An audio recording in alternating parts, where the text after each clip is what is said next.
በአላህ ላይ ተወኩሉ ሲድቅ የሆነው ሰው በአላህ ላይ በቃ እርግጠኛ የሆነ ሰው በአላህ ላይ መመካቱን እውነተኛ መመካት ላይ የሆነ ሰው የተመካበትን ወይም ደግሞ እደርስበታለሁ ብሎ ያለመውን ነገር ማግኘቱ አይቀርም። ሱብሃንአላህ። ብዙ ጊዜ ይሄንን በህይወታችን የምናየው ነው።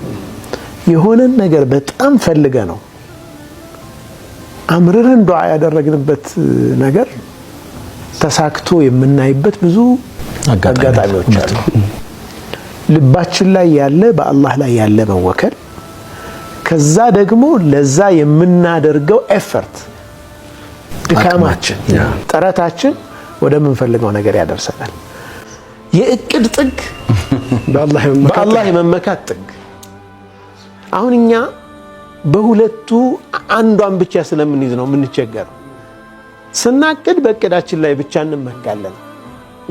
በቃ እሱ ሁሉንም ነገር እርግጠኛ እንሆናለን። እርግጠኛቱን እቅድህ የማያዋጣበት ሁኔታ ሊፈጠር ይችላል። ይሄ የቂን مع الله عز وجل በጣም ነው የሚደንቀኝ። የመጨረሻ የፕላኒንግ ወይም የእቅድ ጥግ አለ።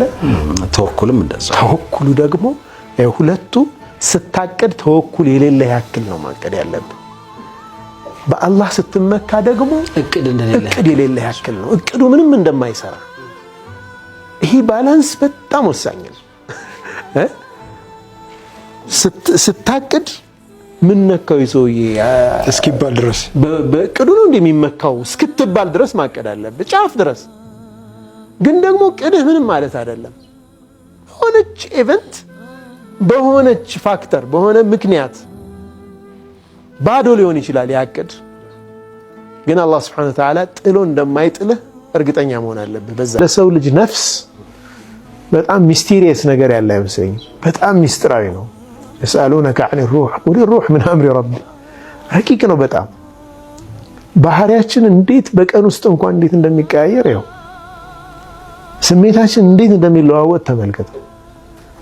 በዚህ አይነት የተለየ ፍጡር ነው የሰው ልጅ። ወለቀድ ከረምና በኒ አደም هو الذي خلق لكم ما في الأرض جميعا ሰማይ ምድሩ በሙሉ ለሱ የተፈጠረለት ፍጡር እኮ ነው የሰው ልጅ። ይሄ ክብር የተሰጠው የስብዕና ልዕልናውም እዛ ደረጃ ሩሑ መጽዳት ስለምትችል እኮ ነው።